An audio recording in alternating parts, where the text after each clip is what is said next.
आपका बहुत बहुत स्वागत है। आज के क्लास में आप लोगों से रूबरू होने का अवसर मिल रहा है और मैं चाहता हूं कि मैं आपकी जो आगामी परीक्षाएं हैं, चाहे वो टेट हो, चाहे अन्य कोई भी कंपटीशंस जिसमें आप बैठ रहे हैं और मैथमेटिक्स का पोर्शन यदि है तो उसमें मैं आपकी कुछ मदद कर पाऊँ।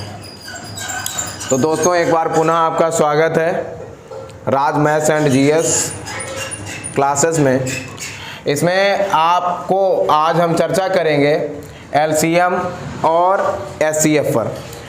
इसको एलसीएम को हम लोएस्ट कॉमन मल्टीपल यानी लासा कहते हैं और मासा को हम ग्रेटेस्ट कॉमन डिवाइज़र यानी कि जीसीडी कहते हैं। तो दोस्तों, ये होता क्या है, ज़रा हम इसकी परिकल्पना और संकल्पना को समझते हैं। लासा क्या होता है उसको एक एग्जाम्पल से समझने का प्रयास करते हैं और मासा क्या होता है उसी एग्जाम्पल से हम मासा को भी समझने का प्रयास करेंगे। तो जैसे यहाँ पर मान लीजिए हमने संख्याएं ले ली दोस्तों 12, 18 और 24। इसका आपको एलसीएम और एचसीएफ ज्ञात करना है। तो एलसीएम के लिए जैसा कि आप जानते हैं यूनिवर्सल मेथड, यहाँ से हमने क्या किया, 2 से डिवाइड किया, 6 बार गया, 2 छंग 12, 2 नेम 18 और 2 से काटा, 2 एकम 2, 2 दूनी 4। उसके बाद में हमने फिर 2 से काटा तो 2 तियाँ 6, 9 नहीं कटेगा, 2 छंग 12। फिर हमने क्या किया, यहाँ पर फिर 2 से डिवाइड किया तो 2 से 3 नहीं कटता, 9 नहीं कटता और 6 कटता है, तो यहाँ हो गया आपका 2 तियाँ 6। फिर आपने क्या किया, 3 से डिवाइड किया तो यहाँ पे 3 एकम 3, 3 तिया 9 और 3 एकम 3।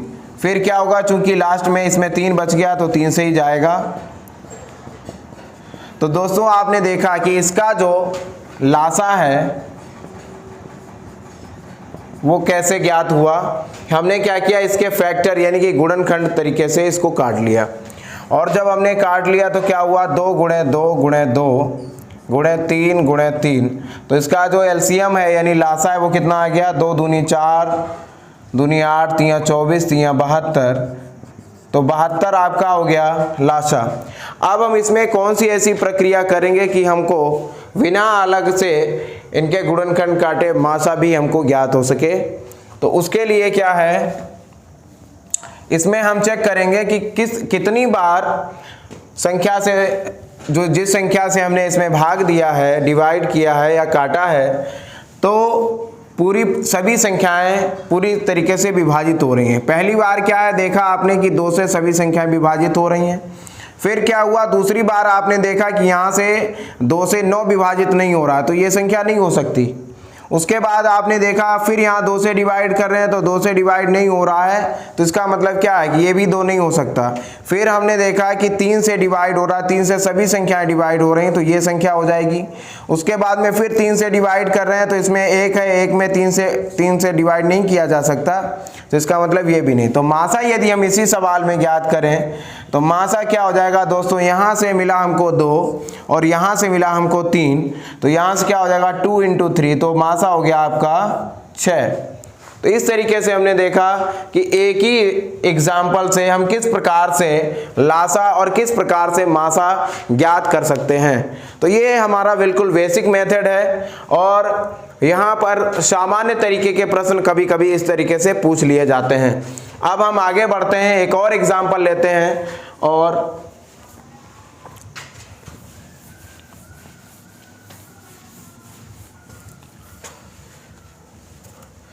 दूसरा एग्जाम्पल लेते हैं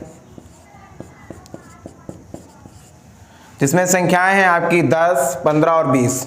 जैसा कि आपने समझा है, इसको हम क्या करेंगे, 2 से डिवाइड करेंगे क्योंकि ये 2 से डिवाइड हो जाएगा।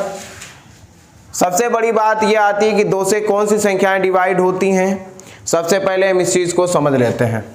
2 से जिन संख्याओं के अंत में 0, 2, 4, 6 और 8 ये दिए रहते हैं वो संख्याएं किससे विभाज्य हो जाती हैं? 2 से भाज्य हो जाती हैं और 2 से विभाज्य हो जाती हैं। तो 0, 2, 4, 6 और 8 ये जो संख्याएं हैं अगर अंत में, तो ऐसी सभी संख्याएं 2 से भाज्य हो जाती हैं। तो यहाँ पर चूंकि आप देख रहे हैं कि यहाँ 0 है, यहाँ 5 है, 5 तो नहीं होगा, लेकिन यहाँ पर भी 0 है, तो ऐसी संख्याएं 2 से भाज्य हो जाएंगी। तो यहाँ पर क्या हो जाएगा? 2 पंचे 10 और यहाँ पे आपका 15 है तो डिवाइड नहीं होगा, और यहाँ पर 2 दशामन 20। फिर उसके बाद में फिर 2 से डिवाइड किया, 5 यहाँ पे डिवाइड नहीं हुआ। फिर यहाँ से क्या हुआ? 15 भी डिवाइड नहीं हुआ, 2 पंचे 10 हुआ। उसके बाद में हम क्या करेंगे? इसमें उससे बड़ी संख्या 3 होती है तो 3 से डिवाइड करेंगे, 5 डिवाइड नहीं होगा, तो यहाँ से 3 पचे 15 और फिर यहाँ पे 5 ही रहेगा। फिर क्या हुआ? 5 से ये डिवाइड हो गया, 5 एकम 5, 5 एकम 5, 5 एकम। तो यहाँ से दोस्तों लासा यानी एलसीएम कितना हो जाएगा? यहाँ से 2 गुणे 2 गुणे 3 गुणे 5, तो यहाँ क्या हुआ? 2 दूनी 4, 4 तियाँ 12, 12 पंचे 60 हो गया दोस्तों। तो 60 जब हो गया, 60 आपका लासा हो गया। लेकिन इसी सवाल में यदि मासा ज्ञात करना हो तो मासा क्या होता है? मासा में देखेंगे कि क्या 2 से सभी संख्याएं डिवाइड हो रही? बिल्कुल नहीं, तो ये 2 नहीं हो सकता। फिर क्या 2 से सभी संख्याएं डिवाइड हो रही हैं? नहीं हो रही, तो बिल्कुल नहीं हो सकता। फिर क्या 3 से सभी संख्याएं डिवाइड हो रही हैं? नहीं डिवाइड हो रही हैं, तो नहीं हो सकता। उसके बाद में क्या हुआ? 5 से सभी संख्याएं डिवाइड हो रही हैं, तो इसका जो मासा है वो क्या हो जाएगा? 5। तो एक ही तरीके से क्या हुआ? हम एक ही तरीके से सवाल में लासा और एक ही तरीके से सवाल में मासा ज्ञात कर सकते हैं। जरा दूसरा मेथड देखते हैं इसका कि किस तरीके से यदि हमसे केवल मासा पूछा गया है तो मासा कैसे ज्ञात करते हैं। इसी सवाल को लेते हैं, इसमें यहाँ पे लिख सकते हैं। जैसे आपका 10 है तो 10 क्या है? 2 से काट देंगे तो 2 पंचे 10 होता है। 15 है तो 15 क्या होता है? 3 पचे 15 होता है। 20 लिखा है तो यहाँ पर 20 क्या होता है? 4 पंचे 20 होता है। तो यहाँ पर क्या हुआ? यहाँ से जब हम मासा लिखेंगे तो मासा में क्या होता है? जो संख्या सभी में कॉमन हो, सभी संख्याओं में, वही संख्या क्या कहलाती है? मासा कहलाती है। यानी कि महत्तम समावर्तक, वह बड़ी से बड़ी संख्या जो सभी में कॉमन हो, जितनी भी संख्याएं आपकी दी गई हैं सभी में कॉमन हो, वो क्या कहलाती है? मासा कहलाती है। और शेष यदि इन संख्याओं की मल्टीप्लाई कर दें तो क्या हो जाएगा? हमें लासा प्राप्त हो जाएगा। तो मासा ज्ञात करने के तरीके से हम लासा ज्ञात कर सकते हैं। यहां से दोस्तों क्या हो जाएगा? सॉरी, यहाँ पे क्या हो जाएगा? इन दोनों संख्याओं में 2 है और यहाँ 4 है, तो यहाँ पे क्या है? 2 से 4 कट जाता है, तो यहाँ पर बड़ी संख्या 4 बनती है, तो यहाँ लासा में 4 आ जाएगा। और उसके बाद कौन सी संख्या छूट रही है? 3 छूट रही है, तो 3 आ जाएगा। चूंकि 5 सभी में कॉमन है तो 5 आ जाएगा। तो यहाँ से क्या हो गया? 4 तियाँ 12, 12 पंचे 60। तो यहाँ से क्या हो गया? रिवर्स मेथड से पहले हमने मासा ज्ञात कर लिया, उसके बाद में हमने लासा ज्ञात कर लिया। तो इस तरीके से हम मासा और लासा ज्ञात कर सकते हैं। दोस्तों ये बहुत ही साधारण प्रश्न है और सामान्यतया ऐसे प्रश्न पूछ लिए जाते हैं। इनके पूछे जाने की संभावना बहुत ज़्यादा नहीं है, कम है, लेकिन फिर भी इन चीज़ों को सीखना हमारे लिए अत्यंत आवश्यक है। अब मैं इनसे आगे की बात करता हूं कि किस तरीके के प्रश्न आजकल पैटर्न में हैं, जो कि तमाम परीक्षाओं में, चाहे टेट हो, चाहे सीटेट हो, चाहे अन्य कोई भी एग्जाम्स हो, सभी एग्जामों में पूछे जाते हैं। तो उनके लिए हम चर्चा करते हैं दोस्तों, वो हैं भिन्न से संबंधित प्रश्न।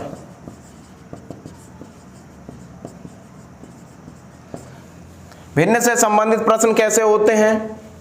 जैसे आपका लिखा है 12/5 कामा 18/3 कामा